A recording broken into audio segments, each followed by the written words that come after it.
Comment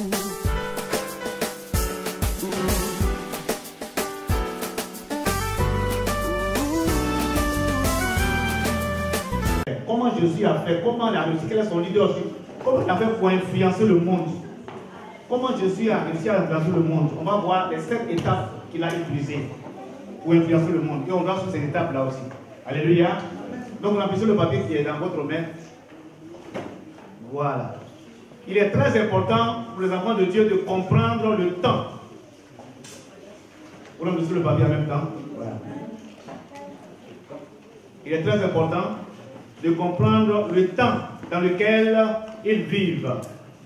Je répète, il est très important pour les enfants de Dieu de comprendre le temps dans lequel ils vivent.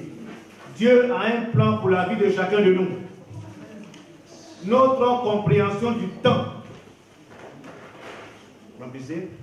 notre compréhension du temps nous donne l'occasion de faire les commandements de Dieu à temps. Hello. When I say you say hi. Hello. Hi. Voilà. Si vous ne dites pas hi, c'est que vous êtes dehors.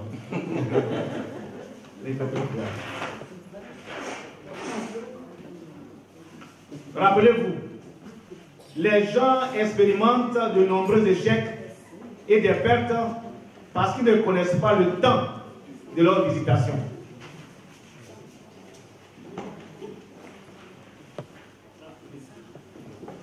Tout le monde est à jour là. Hello. Voilà. Si vous ne connaissez pas votre but dans la vie, vous ne pouvez pas le poursuivre en son temps.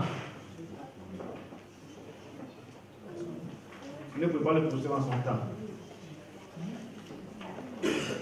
Alors pour ceux qui arrivent encore, il y a encore des papiers. Voilà. Oui, il y a encore. Voilà, je pense qu'on doit déposer quelque part pour tout ça.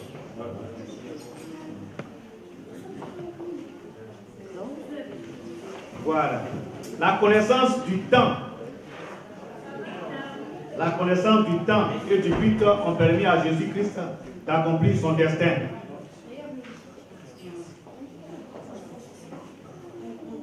Hello, ça peut y aller? Frères et sœurs et pasteurs, il est temps d'influencer la France, le monde, avec les principes du royaume de Dieu. Donc ici, comme je vous ai dit, Jésus, il est venu, il est monté. Notre rôle, c'est d'influencer, voyez-vous, le monde par les principes du royaume. Et chacun de nous, que ce soit dans ton quartier, dans ton travail, partout où tu te trouves, tu dois comprendre que Dieu, tu as un territoire. Voyez-vous, tu dois conquérir ce territoire-là pour le Seigneur. Partout où tu te trouves. On n'a pas seulement besoin d'être pasteur pour se mettre ici pour dire qu'on va toucher tout le monde. Non, vous devez être partout, que ce soit au travail, à la maison, dans ton quartier. Tu dois évangéliser. Donc tu dois savoir le temps de votre invitation. C'est très très important. Dieu fait chaque chose belle quoi en son temps. C'est très important. Donc le temps a son importance. Jésus est venu sur la terre au bon moment. Il est mort au bon moment. Il est ressuscité au bon moment. Il est monté au ciel au bon moment. Et au bon moment, il reviendra nous chercher. Donc le temps a son importance. L'enfant de Dieu doit comprendre le temps. Qu'est-ce que je voulais vous dire? Nous continuons. Comment influencer? Regardez. Jésus, voyant la foule, il fut ému de compassion pour elle.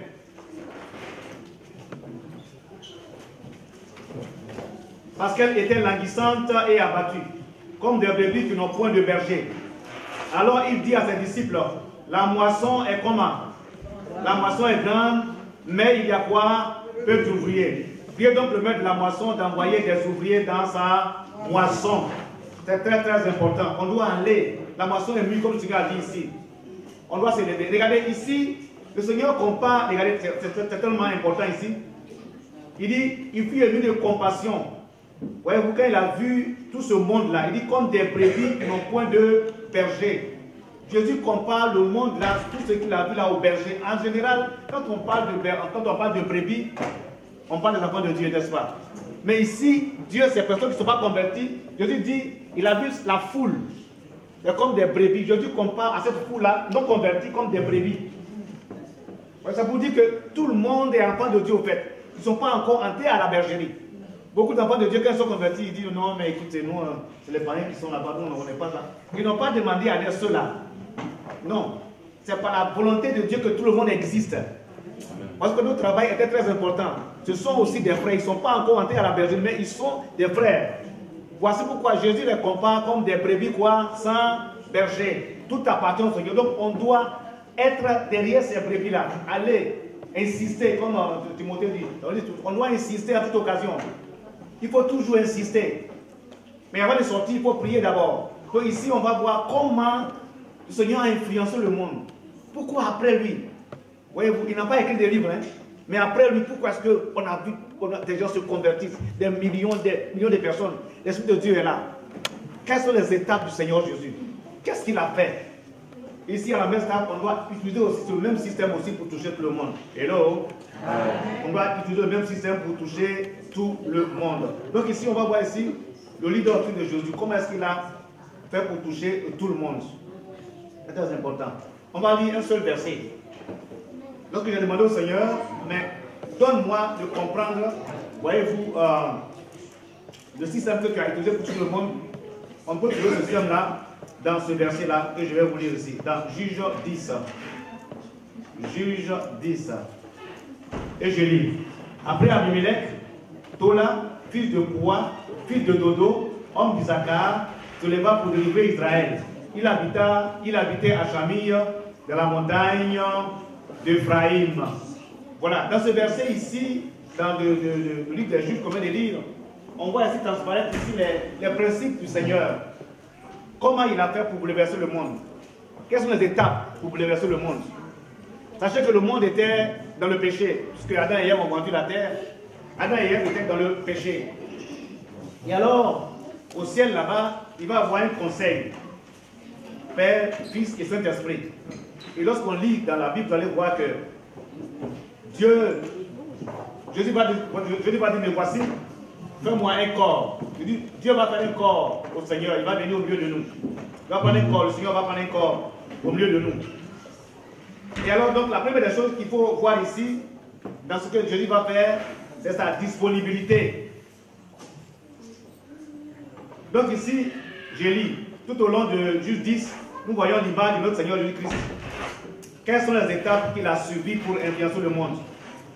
Premièrement, afin d'être choisi par Dieu, nous devons être disponibles.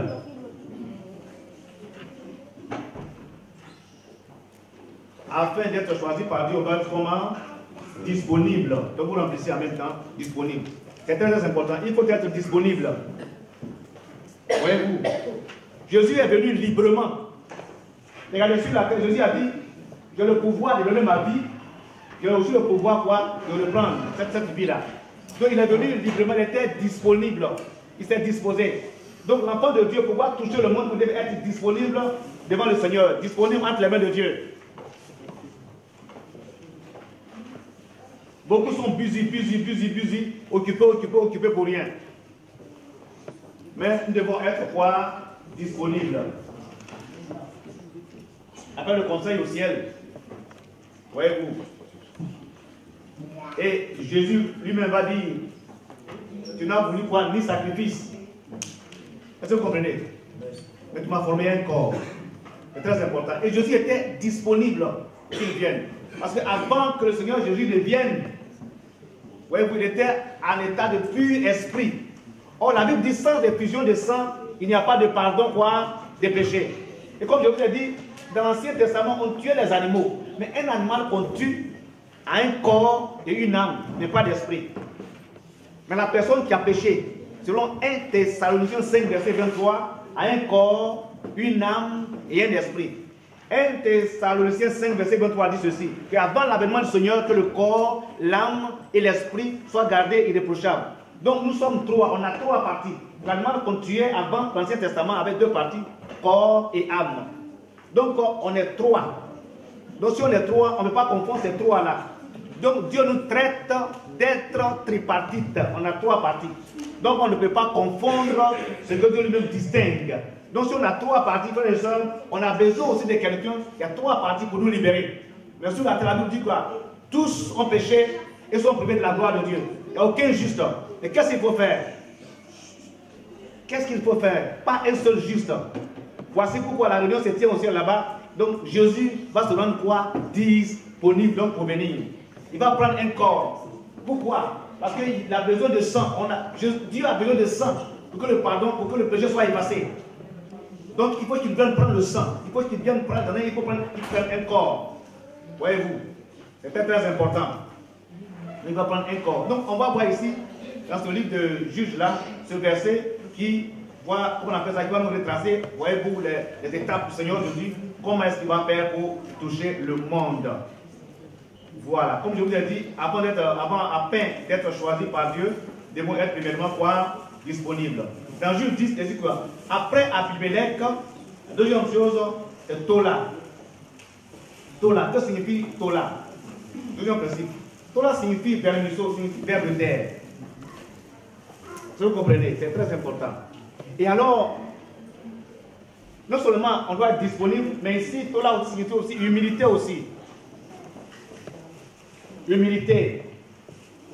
Le ver de terre ne sort de terre que lorsqu'il pleut. Je répète, le ver de terre ne sort de terre que lorsqu'il a plu. Voyez-vous. Donc, le ver de terre ne marche que, voyez-vous, quand il y a la pluie. Et l'eau, c'est l'image aussi de la parole aussi. Vous comprenez? Donc, l'enfant de Dieu ne peut réellement marcher qu'en s'appuyant sur la parole. C'est la parole qui fait que l'enfant de Dieu peut bouger. Donc, ici, deuxième principe, être disponible. Le premier principe, être disponible. Deuxième principe, être quoi? Humble. Humble. Vermisseau, être humble. David traite le Seigneur de vermisseau d'Israël. Voyez-vous, il est né dans un mangeoire de bœuf. Il n'a pas attiré les regards. Lui qui n'a ni commencement, qui n'a ni fin et qui vient. Quelle humilité. Quelle humilité. Et ce jour-là, celui qui a l'autel, ils ont même refusé le Seigneur Jésus à l'autel. Ils ne savaient pas, parce qu'ils ne savaient pas. Voyez-vous, donc il faut l'humilité. Donc Jésus, pour toucher le monde, frères et sœurs, premièrement, il était quoi? Disponible. Deuxièmement, il était quoi? Humble. L'humilité. Je suis en train de vous tracer les 7 étapes que le Seigneur Jésus a utilisées pour toucher le monde entier. Et vous aussi, si vous voulez toucher le monde, vous voulez toucher la France, si vous voulez que réellement la France soit convertie, vous devez utiliser aussi ces 7 principes-là. Être disponible et être aussi quoi? Humble. C'est très important. Sans humilité, vous ne pouvez absolument rien faire. La Bible dit, Dieu résiste aux orgueilleux, mais quoi? Il fait grâce quoi? Il fait grâce aux hommes. Donc c'est très important d'être humble pour être utilisé par le Seigneur. Si vous n'êtes pas humble, vous allez seulement utiliser vos semblables. Les Africains au milieu de nous, Africains avec Africains, c'est tout. Vous n'allez pas pouvoir toucher quelqu'un. Donc, je continue. Donc après Tola, fils de Poua. Il est fils de Poua. Poua signifie bouche. Poua signifie bouche. Alors si on pose la question, le fils de la bouche c'est quoi? Fils, on dit il est fils de Poua. Le fils de la bouche c'est quoi? La parole. Give me 5. C'est ça. Voyez-vous, la parole. Donc c'est très important. Comme je veux dire, l'humilité, et puis encore, il est fils quoi? De la parole. Donc il est né quoi? De la parole, c'est très important. Donc comme je vous ai dit, regardez, les 3 premièrement être disponible, deuxièmement être quoi? Humble, mais il faut être né quoi? De la parole. Tout ce qui est né de la parole, quoi, triomphe du monde. Il te sera impossible d'évangéliser, impossible de toucher qui que ce soit s'il n'est pas né de la parole, frères et sœurs. Donc la parole a son importance. Donc il faut être né de la parole. Jean 1, verset 1, au commencement était quoi? La parole. La parole était avec Dieu et Dieu est la parole. Et quand on lit les versets qui suivent en bas ici, il dit quoi? Que la parole s'est faite quoi? Chair, qui est Jésus. Non seulement il est la parole, il est né de la parole. Donc on doit être né de la parole. Le fils de Poua. Donc ta force pour évangéliser, ta force pour toucher les gens, tu dois être né de la parole. C'est très important. Il faut être né de la parole. Et même quand tu crois, Ça vient de quoi? De la parole. Quand la Bible dit la foi vient de ce qu'on entend, et ce qu'on entend vient quoi? De la parole. Pour ceux qui nous prennent la bouche, prenez encore des... Je pense qu'il faut le détailler. D'accord.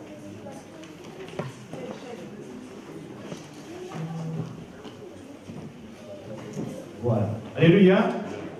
Donc, il faut quoi? Né quoi? De la parole.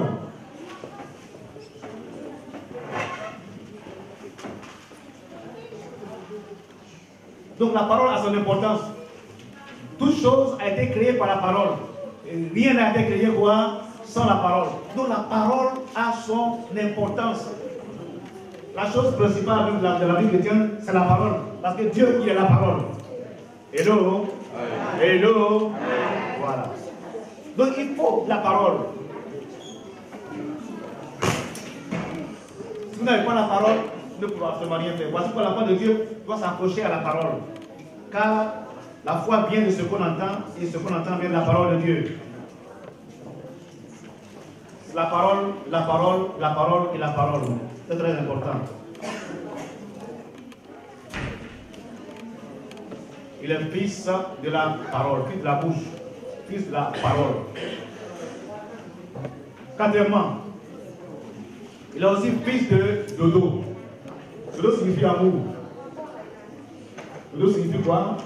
Amour. Donc, je suis en train ici de retracer les 7 étapes, ces principes pour toucher le monde. Premièrement, il est quoi? Disponible. Deuxièmement, comment il était? Humble. Troisièmement, fils de la bouche, la parole. Voyez-vous? Né de la parole. Donc vous devez être né de la parole. Vous ne pouvez pas toucher le mot comme je vous l'ai dit. Et puis ensuite quoi? Dodo. Des fois, fils de dodo, dodo signifie amour. Alors, regardez, c'est très important. Jean 3,16 dit ceci. On le dit ensemble. Jean 3,16. Car Dieu a tant aimé le monde, il a donné son Fils unique afin qu'il va croire en lui. Les bénis pour qu'il a quoi? La vie éternelle. Donc vous savez que l'amour a son importance pour toucher le monde, frères et sœurs. Parce qu'il nous a aimés d'abord, voici pourquoi il est venu. Hello? Donc voici cette étape, voici ces principes. L'amour. Si tu n'aimes pas, tu ne peux pas aller évangéliser. Si tu n'aimes pas, il faut aimer d'abord. C'est très important. L'amour est très, très, très, très important.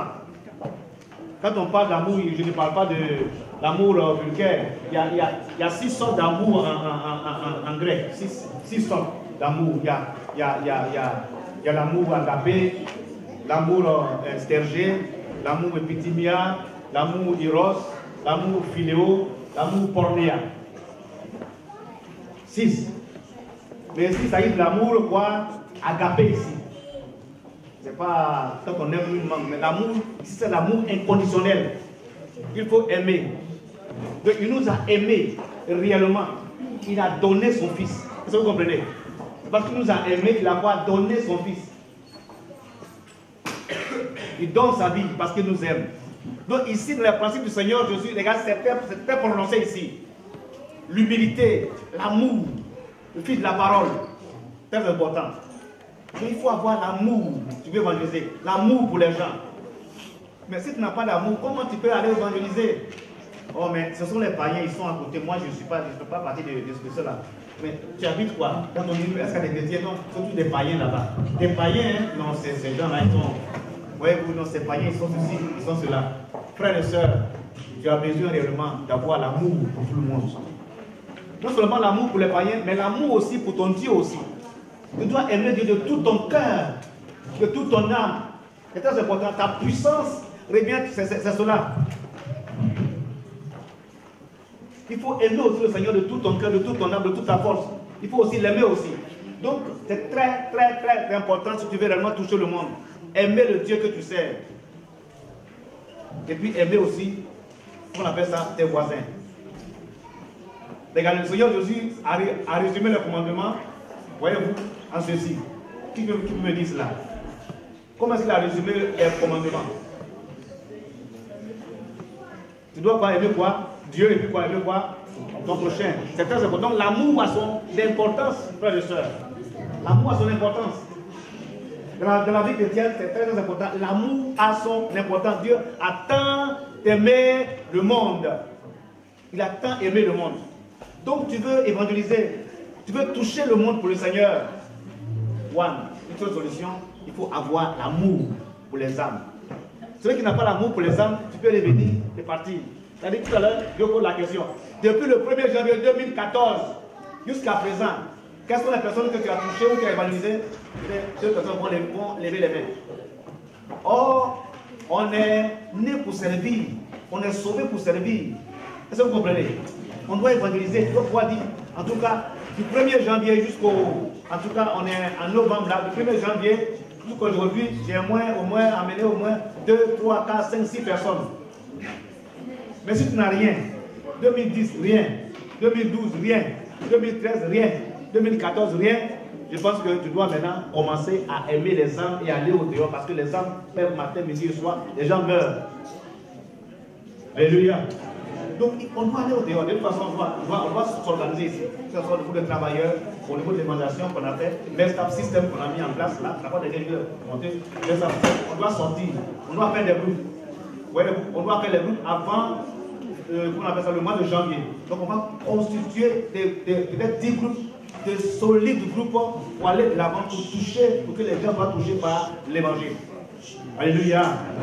Très important. Donc, comme tu as dit, le premier c'est quoi? Il faut te voir disponible. Deuxièmement, qu'est-ce qu'il faut faire? Humble, c'est très important. Et troisièmement, neutre la parole. Et quatrièmement, l'amour. C'est très important. Ces 4 points, c'est vraiment important. Tu veux toucher le monde, voici les principes qu'il faut avoir. Révise ta vie, regarde ta vie. Si réellement tu as cet amour-là, non seulement pour ta femme ou pour ton mari, mais tu dois avoir cet amour, dodo, comme on dit, pour le Seigneur, pour tes voisins, pour les âmes qui sont perdues. Si tu n'aimes pas, tu ne peux pas libérer, tu ne peux pas sauver. C'est quand ton homme condamne, c'est quand on aime qu'on donne sa vie. Parce que Jésus nous a aimés, il a donné sa vie au fait. Donc si tu n'aimes pas, tu ne pourras jamais aller au-delà pour aller évangéliser, frères et sœurs. Il faut cela. Les 7 étapes du Seigneur Jésus. Parce que ici, en tout cas, ici, avant la fin de 2015, certainement, il faut qu'on fasse peut-être 2 cultes ou 3 cultes, peut-être une autre salle. Hello. Voilà. C'est très important.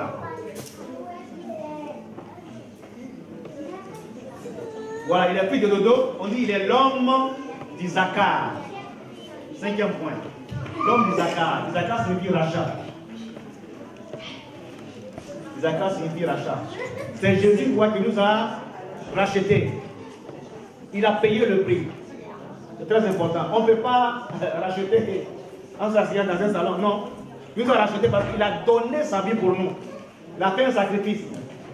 Vous ne pouvez jamais toucher les gens sans sacrifice, frères et sœurs. Tu ne pourras jamais amener quelqu'un au Seigneur sans faire de sacrifice. Tu dois aller au dehors, tu dois faire des sacrifices. Et c'est ce que Jésus va faire. Il va se sacrifier pour nous. Donc ces étapes sont très importantes. Si tu veux toucher tout le monde, il faut faire des sacrifices dans ta vie. Tu dois te priver de beaucoup de choses. Tu dois supporter aussi beaucoup de choses. Il y a beaucoup d'enfants de Dieu qui vont au dehors pour aller évangéliser. Ils ont vu une âme. Et là, elle est calcitrante. Ça ne va pas. Et on commence à se plaindre un tout petit peu. Non, moi je ne comprends pas. Je suis parti, on m'a dit ceci, on m'a dit cela. Et tu es découragé. Non. Tu dois faire des sacrifices. Même si on te gifle sur la joue droite, qu'est-ce que tu dois faire? Tu dois voir dans la joue gauche. Alléluia. Tu dois bouger. Parce que tu ne pourras jamais amener des gens au Seigneur si tu ne fais pas les sacrifices. Si réellement tu ne vas pas sur le terrain. Si réellement tu ne fonces pas. Voyez-vous, il faut que quelque chose se passe. Il a dit en anglais ceci. Life will never give you what you deserve. Life will give you what you fight for. La vie ne te donnera jamais ce que tu mérites. La vie te donnera ce pourquoi tu combats. Vous comprenez? Il faut combattre pour recevoir. Il faut les sacrifices. Il faut combattre pour recevoir. Je ne t'ai pas assis et puis il a reçu. Non. Il ne peut pas s'asseoir en disant non, j'ai créé le monde, je donne les instructions à un an pour venir. Non. Il s'est sacrifié. Frères et sœurs, tu veux toucher le monde, tu veux passer par les 7 principes du Seigneur Jésus, pour avoir du monde, il faut se sacrifier. C'est très important. Il s'est sacrifié, il nous a rachetés. C'est très important pour nous, frères et sœurs. Il nous a rachetés. Donc ici, c'est lui qui a fait ce pas. C'est lui qui nous a touchés. C'est lui qui est intervenu dans notre vie. C'est lui qui a agi dans notre vie. Regardez. 5. Il se leva pour délivrer Israël. Et on dit quoi? Il habitait où? Il habitait où? Chami. Chami signifie épine. Il habitait à Chami. Chami signifie quoi? Épine. Chami signifie épine.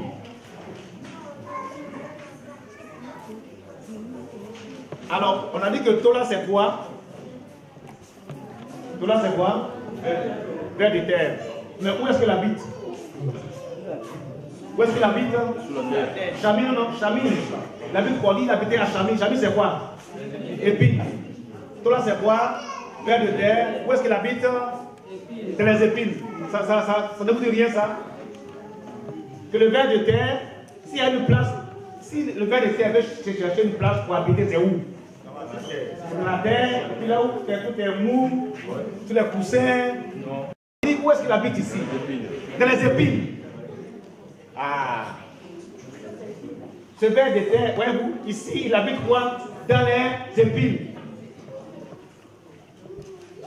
C'est quand même paradoxal que le ver de terre habite dans les épines. Est-ce que vous voyez?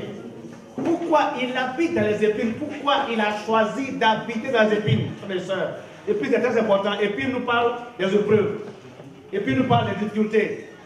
Épines nous parle des oppositions, des oppressions, frères et sœurs. On dit, il habite quoi? Dans les épines. Pourquoi il peut habiter dans les épines? À cause de sa naissance. Il est né quoi? De la parole. Frères et sœurs, quand tu es né de la parole, les épines, quelles que soient les oppositions, les oppressions, les attaques, les dettes, la pauvreté, rien ne peut te branler à cause de ta naissance.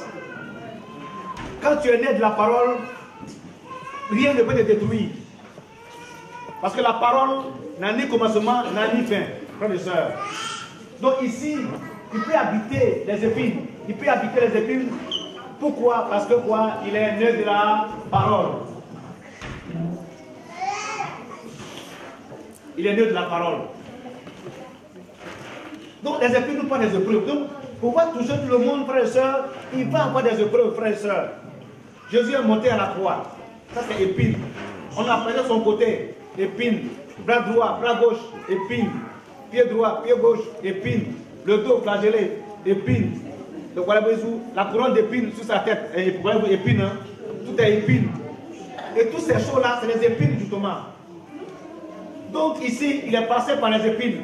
Donc si toi, tu veux évangéliser, tu veux sur le Seigneur Jésus, pour avoir du monde, tu vas aussi passer par les épines.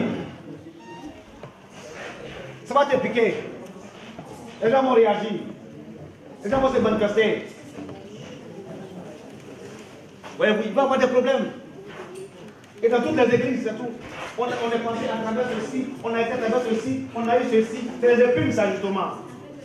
Des fois, c'est une seule personne qui passe par les épreuves, par les épines. Et moi, c'est toute l'église qui passe par les épines. Pourquoi? Parce qu'on a choisi, voyez-vous, de servir le Seigneur. On a choisi d'amener les gens au Seigneur. Donc les épines vont se manifester.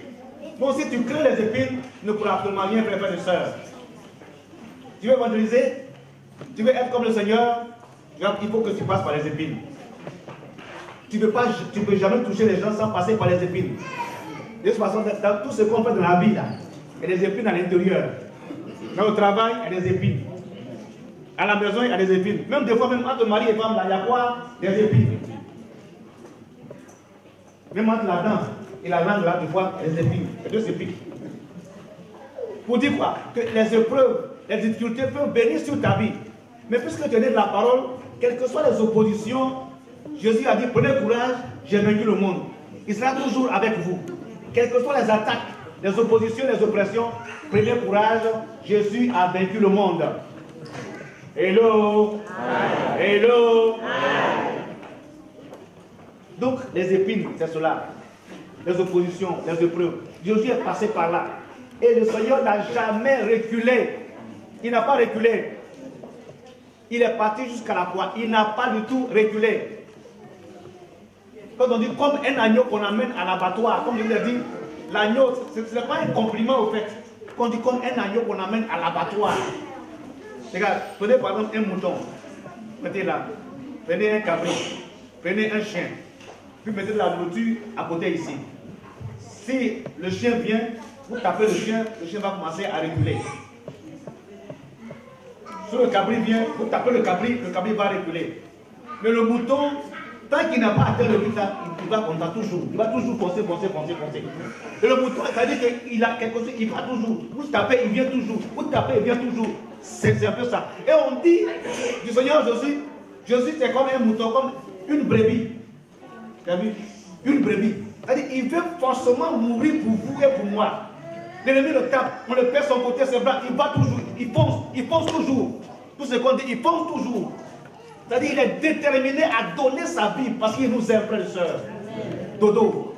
Voyez-vous, donc il est parti dans les épines parce qu'il nous aime. Frères et sœurs, et toi tu veux évangéliser. Oui, ah non, vous savez, hein, non, on a été là, pasteur, hein, frère, on a été là-bas, hein, mais c'est non, moi, jamais quand même, hein, on est en France, hein, on est en démocratie, hein. En tout cas, non.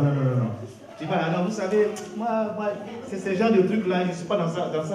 On va, il ne veut pas se convertir, et puis, non. C'est ça, tu appelles les piles, non? Et que tu t'assois en même temps à la maison. Alors, ça va, vous avez évangélisé. Ah non, on est parti, et puis on veut évangéliser. Il commence à dire ceci, à dire cela. Vraiment, ça va se passer comme ça. Et puis, il ose même m'insulter.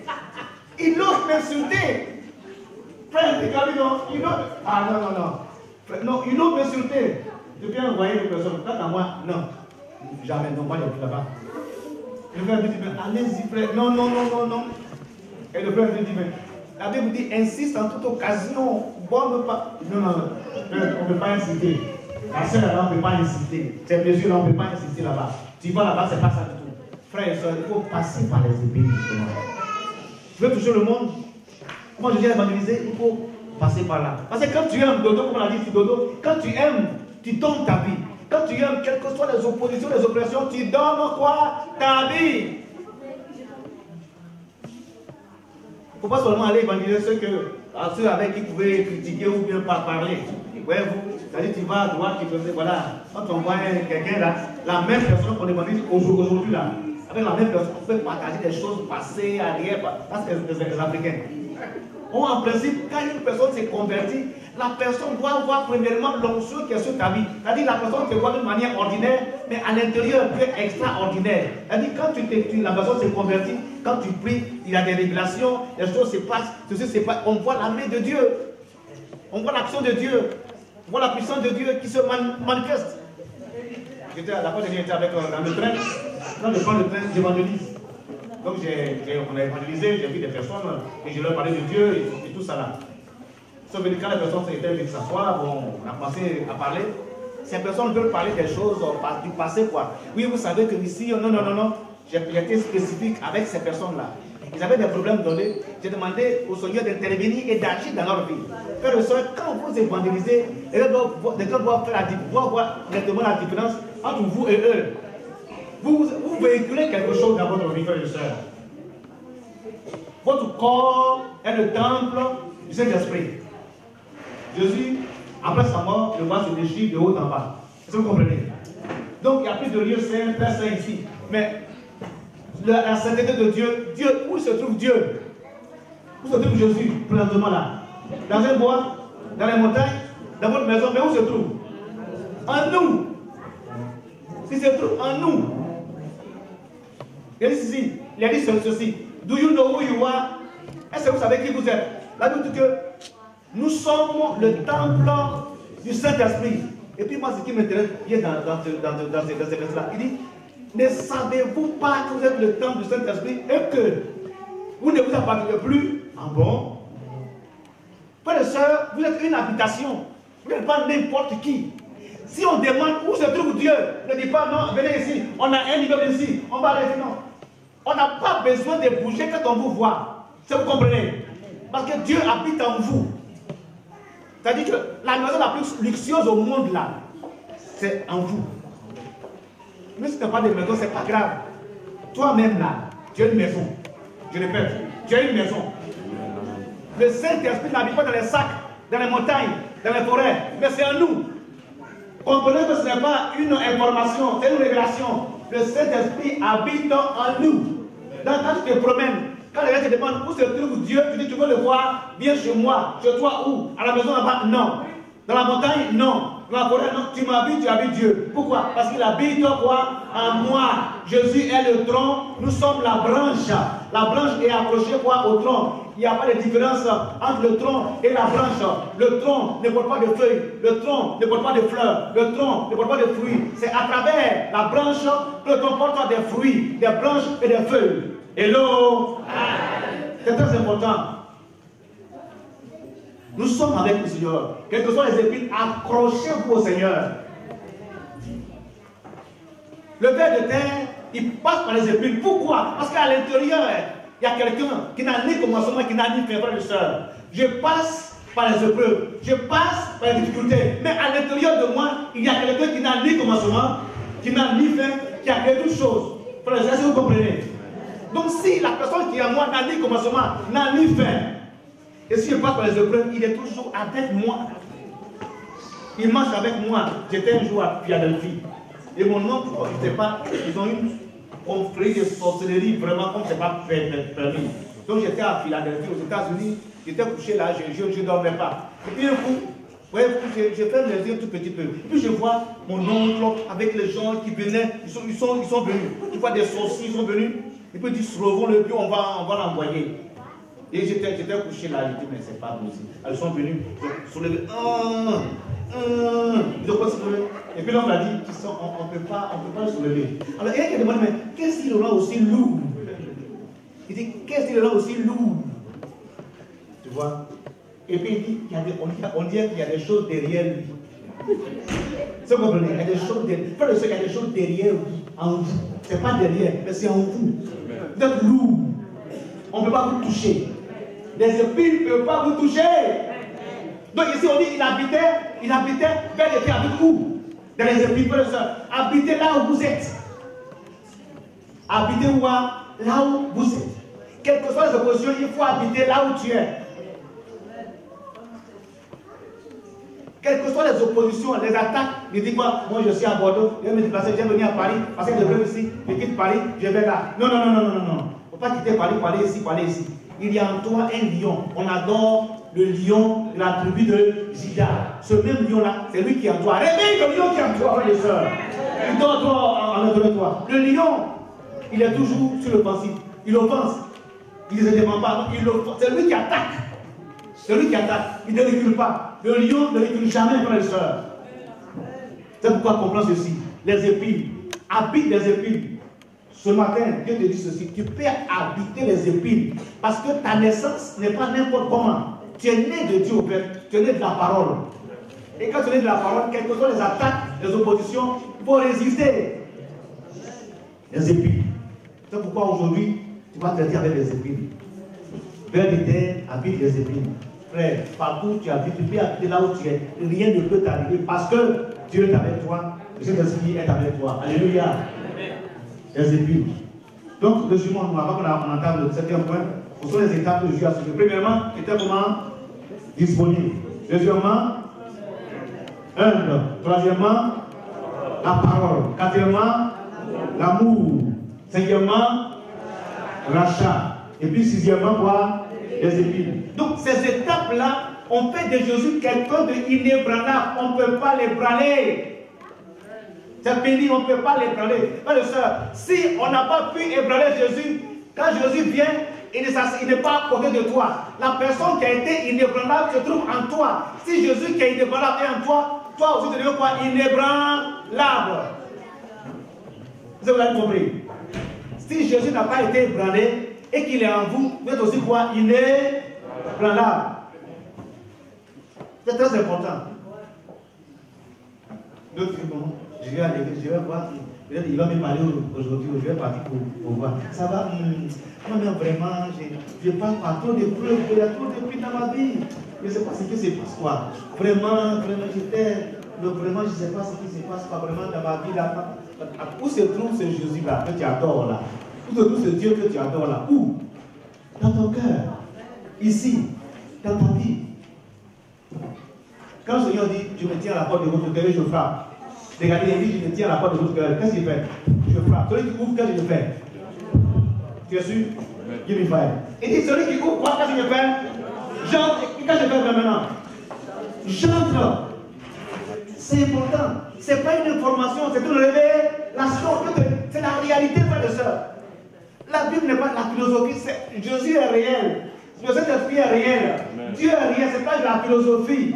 Philo, là, c'est amour. Sophie, sagesse. Philosophie signifie quoi? Amour, la sagesse. Ce n'est pas ça. Jésus est réel. Le Saint-Esprit est réel. Dieu est réel, frère et soeur. Les épines ne peuvent pas te branler. Tu es fort parce que Jésus est en toi. Tu peux appeler les épines parce qu'il est en toi. Donc regarde, comprends où est-ce qu'il est réellement là, frère et soeur. C'est ça. Vous terminez? Voilà. Il habitait quoi? Les épines dans la montagne quoi? D'Éphraïm. Éphraïm signifie abondance. Abondance. Regardez toute la porte qui a dit juste à côté là. C'est quoi? C'est l'abondance. Donc Jésus est passé quoi? Par les épines. Il est passé par la croix, les oppositions, les difficultés, les oppressions. Toutes ces choses étaient sur sa vie. Est-ce que vous comprenez? Mais quand il va finir les épines, la croix, le côté percé, les mains percées, le dos percé, la tête percée, et tout ça percé là, quel apôtre qui est à côté? C'est Ephraim. Aujourd'hui, il est assis quoi? Dans une gloire. Est-ce que vous comprenez? C'est pourquoi, quelles que soient les oppositions, frères et sœurs, Dieu est toujours avec vous pour ouvrir la porte d'Ephraim, de l'abondance. Beaucoup disent, mais moi je n'ai rien, toujours là où je suis là, je n'ai rien. Frères et sœurs, ce n'est pas la peine de murmurer, ce n'est pas la peine de dire que tu n'as rien. Tu as quelque chose parce que Dieu est avec toi. La porte qui est à côté, quoi? C'est Ephraim. Avec Ephraim, ouais, c'est l'abondance que Dieu donne.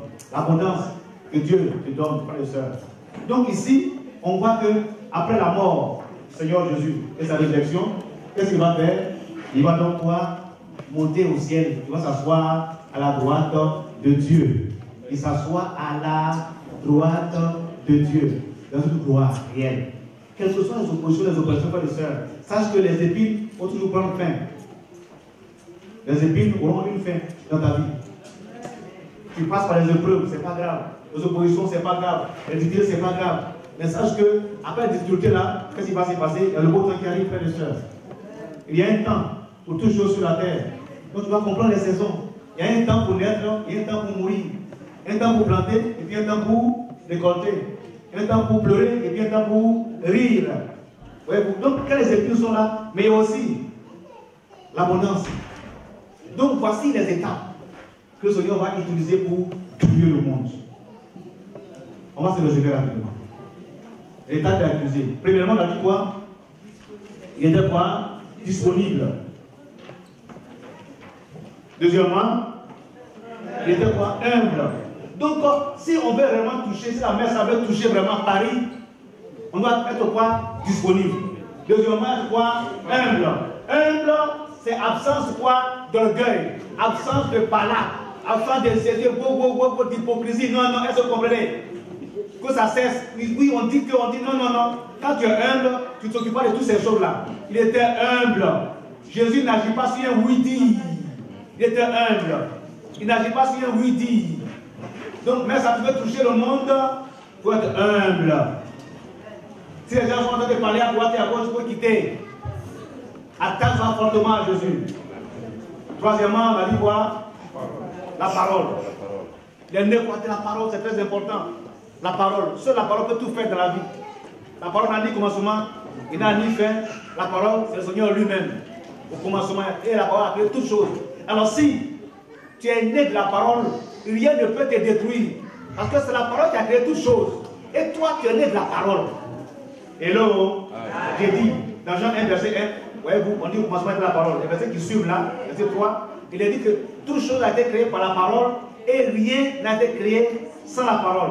Mais toi, tu es né de la parole. Non seulement tu es né de la parole, mais la parole est en toi, c'est incarné en toi. Jésus est en toi, la parole il est en toi. Vous comprenez?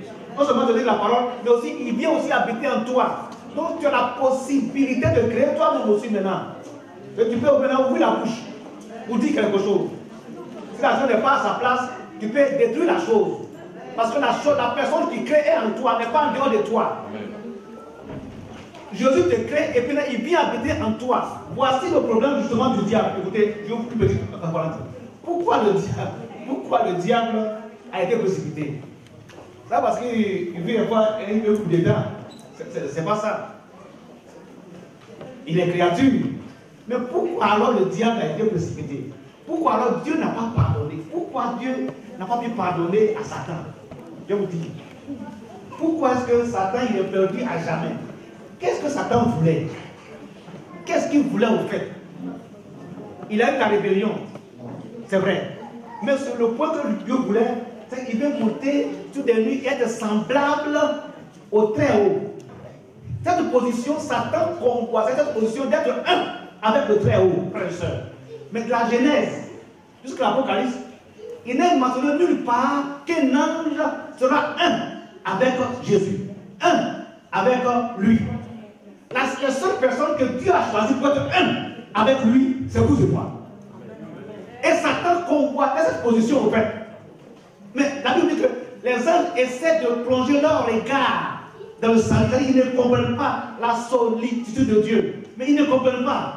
Être un avec la poussière, être un avec nous. Hein, c'est ça. Jésus dit, je suis le trône, vous êtes la branche. Mais Jésus ne dira jamais à un ange, je suis le trône, tu es la branche, jamais. Au contraire, on va juger les anges. Ils sont nos serviteurs. Frères et sœurs, nous sommes bénis par le Seigneur. Amen. Que le nom de Jésus soit béni. Amen. Et la Bible dit que Jésus dit, vous n'êtes pas mes héritiers. Ah. Mais vous êtes quoi? Mais c'est mais quoi? Mais quoi? Qu'est-ce qu'il dit co-héritier? Je m'assois et je vais à côté. Je m'assois et puis je m'assois à côté de moi. Est-ce que vous comprenez? Satan ne peut pas comprendre ça. Mais tu ne peux pas comprendre. Nous, on comprend. Donc Satan dit, mais ce n'est pas possible. Ces gens de poussière là, ils n'ont rien du tout. Ils ne sont pas des héritiers, mais des co-héritiers. L'héritier, c'est celui qui règne après quand le même n'est pas là. Mais non, mais lui, il dit, on va régner ensemble, on va s'asseoir ensemble. Frère et sœur, toute votre vie, bénissez Jésus de Nazareth. Bénissez-le. On est co-héritiers. Jamais un ange sera un avec Dieu. Mais vous et moi, on est un avec Jésus. Que le nom de Seigneur soit béni. On se tient debout. En 2 minutes, on va prier le Seigneur. En 2 minutes, sur ces 7 points-là. Comment Jésus a bouleversé le monde? Voici les 7 points que Jésus a utilisés. On va aller rapidement dans ces 7 points pour notre vie, pour la rescate. Que nous soyons bénis par le Seigneur. C'était très important. Dieu est merveilleux. Frères et sœurs, on est bénis, on est choyés. Parce que Dieu est avec nous. Donc on va prier rapidement avec ces 7 points. Être disponible, être humble vers les terres. Voyez-vous, être né de la parole, c'est très important. Il faut avoir l'amour pour nous-mêmes, pour nos voisins, pour le Seigneur lui-même. Voyez-vous, rachat, faire des sacrifices, quelles que soient les épines qui s'abondent. Cela ne peut pas nous ébranler, frères et sœurs, et l'abondance. Prions pour ces 7 choses rapidement, en 1 minute, et nous finissons. Prions tous ensemble, Seigneur. Demandez à Dieu, ouvrez votre cœur. Tu veux toucher la France, demande à Dieu. Je vais passer par ta travers ces 7 choses-là. Prions ensemble. Demandons-lui de nous diriger, de nous conduire. C'est très important.